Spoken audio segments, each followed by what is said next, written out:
Activate कब होंगे? जब ये फंक्शनल होंगे बेटे। देखे ना, चीज़ उस वक्त कुदरत का बहुत बड़ा असूल ये है कि वो तब काम करती है जब उसको किसी उस चीज़ की ज़रूरत होती है। फॉर एग्जाम्पल हम लोग ये बात पढ़ते हैं कि जब कभी आपके पास फेवरेबल सीजन्स नहीं होते हैं तो सीड जर्मिनेट नहीं करते। जब आपका फेवरेबल सीजन नहीं होता है तो वहाँ पर फ्लॉरिंग नहीं होती है, वहाँ पर पोलिनेशन नहीं हो रही होती है। जब आपके पास चीज़ें फेवरेबल हैं, जैसे हम ये कहते हैं कि माँ उस वक्त सिर्फ दूध पैदा करती है जब उसके बच्चे की पैदाइश होती है, क्योंकि उसके वक्त उसके बच्चे को उसकी ज़रूरत है, उससे पहले माँ को दूध को पैदा करने का कोई फ़ायदा नहीं होता। बिल्कुल इसी तरीके से मेरे बेटे हम लोग ये बात पढ़ते हैं कि आपके पास एंजाइम भी उस वक्त एक्टिवेट होते हैं जब उनकी ज़रूरत हुआ करती है। फॉर एग्जाम्पल मैं अगर आपसे ये कहूँ कि आपके पास ये एक सेल की बाउंड्री है, ये आपके पास एक सेल की बाउंड्री है, और ये फॉर एग्जांपल अगर हम सेल की कोई बाउंड्री कंसिडर कर लेते हैं और हम ये कहते हैं कि सेल ने किसी चीज़ की इनवर्ड मूवमेंट की है, जैसा कि आपके पास इनवर्ड मूवमेंट हुआ करती है। जैसे मैं आपसे ये कह सकता हूँ कि आपके पास यहाँ पर कोई एक इन्वेजिनेशन हुई है और इस इन्वेजिनेशन की वजह से आपके पास ये कोई इंग्रेडिएंट सेल के अंदर आ गया।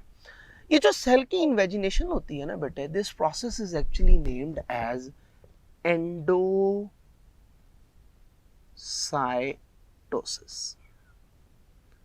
अब एंडोसाइटोसिस के नतीजे में जो बॉडी आपके पास बनेगी, आप इसे नाम दोगे एंडोसोम का। और आप में से कुछ स्टूडेंट्स ये कहेंगे कि सर एंडोसोम तो एक जर्नल नेम है, अगर यहाँ पर सॉलिड कंपोनेंट की इंटेक की जा रही है तो हमें फिर इसे एंडोसोम नहीं कहना चाहिए, हमें इसको मोर प्रिसाइजली फैगोसोम ही बोलना चाहिए। और अगर कोई बच्चा ये कहता है कि नहीं सर देखें ये लिक्विड कंपोनेंट भी तो हो सकता है, इस वजह से इसको पीनोसोम कहना चाहिए, और कोई बच्चा ये कहता है कि सर ये छोड़ें कि सॉलिड है या लिक्विड है, हम लोग सीधी सी बात ये करते हैं कि भाई ये एक फूड वैक्यूल है जो कि आपके पास एंडोसाइटोसिस के नतीजे में बना है।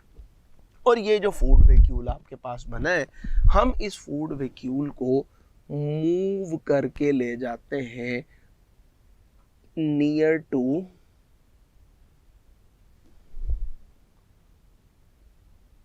The primary lysosome.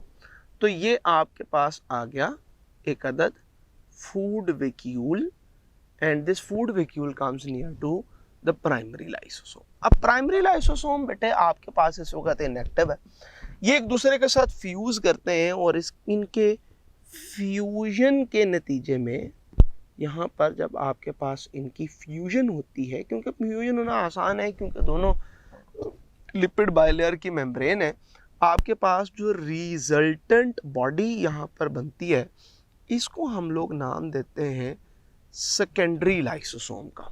This resultant body which is formed over there, this is named as secondary lysosome। और आप में से बहुत से बच्चे ये जानते हैं कि secondary lysosome is actually termed as an active lysosome। अब इसको एक्टिवेट किस तरीके से किया जाता है, तो हम ये कहते हैं कि यहाँ पर बेटे हाइड्रोजन पंप्स मौजूद होते हैं जो कि हाइड्रोजन आयन को गिरदो नवाज से अंदर की तरफ पंप करते हैं। जब कभी हाइड्रोजन आयन आपके पास यहाँ पे पंप हो जाते हैं तो यहाँ पर पीएच ट्यून हो जाती है एसिडिक। तो एसिडिक पीएच के ऊपर ही तो ये काम किया करते हैं। तो एंजाइम को जब उसकी फेवरेबल पीएच मिल जाती है तो वो एंजाइम जो कि इनएक्टिव था वो एक्टिव एंजाइम में चेंज हो जाता है। और बच्चे अमूमी तौर पे ये पूछते हैं कि सर कितनी पीएच की जाती है, तो हम लोग यूजुअली ये कहते हैं कि भाई यहाँ पर आपके पास 4.5 से 5 तक पीएच एग्जिस्ट करती है, ठीक है। और यहाँ पर एक्टिवेटेड एंजाइम्स अब मौजूद होंगे जिसको हम सेकेंडरी लाइसोसोम का नाम देंगे। अब सेकेंडरी लाइसोसोम में सिर्फ एक्टिवेटेड, जी बेटे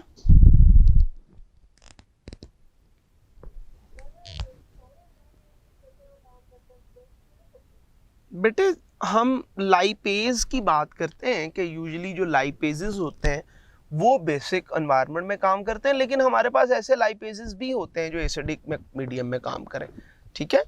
ऐसे लाइपेजेस भी हैं, जैसे हमारे पास सब अब लिंगुअल लाइपेज है या गैस्ट्रिक लाइपेज है, गो के वो बहुत कम है, हाँ, तो वो आपके पास एसिडिक वाले भी हैं, लेकिन मोस्ट ऑफ द टाइम जो लाइपेजेस होते हैं वो बेसिक पीएच में काम करते हैं। यहाँ पर यूजुअली पीएच आपके पास एसिडिक ही हुआ करती है, ठीक है।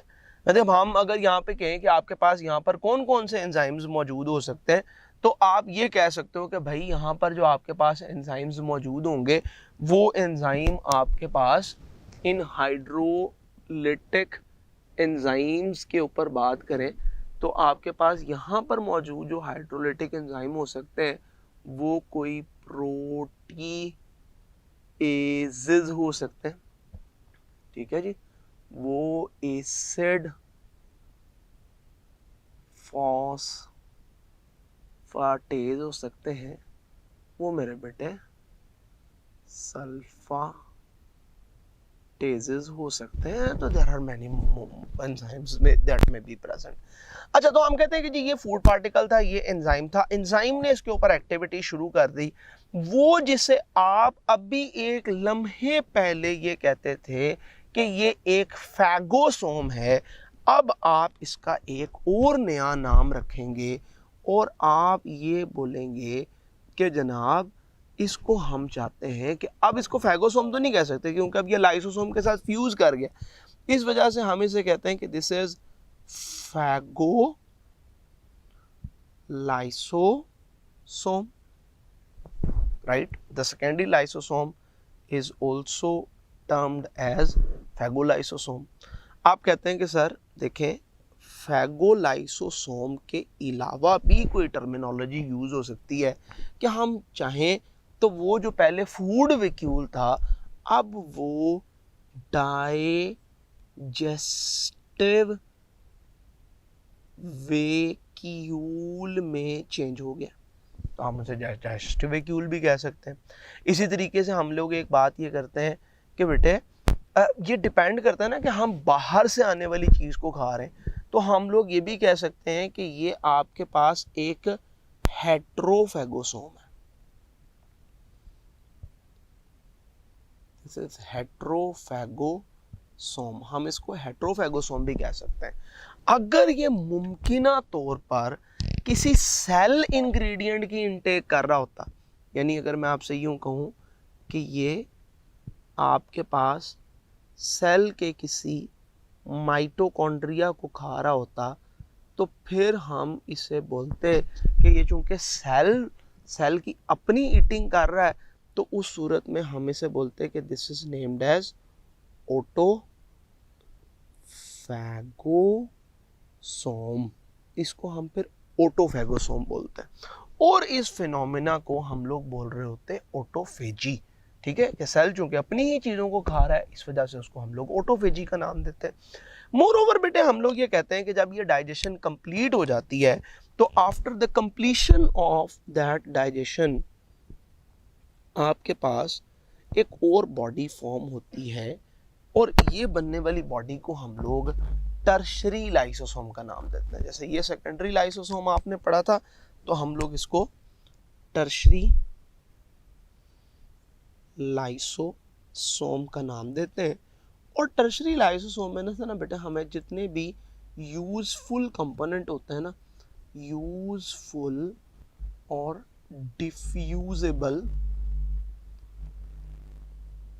जो मॉलिक्यूल हैं उनको हम लोग यूज कर लेते हैं। और आपके पास अब यहाँ पर वेस्ट रह जाते हैं या मेरे बेटे रेजिड्यूज रह जाते हैं, तो इस वजह से हम टर्शरी लाइसोसोम को रेजिडुअल बॉडी भी कहते हैं। और ये रेजिडुअल बॉडी जिसको हम रेजिडुअल बॉडी का नाम दे रहे हैं, ये रेजिडुअल बॉडी क्या करेगी बेटे, ये रेजिडुअल बॉडी यहाँ पर आकर अटैच होगी। For example this is a cell, ये आपके पास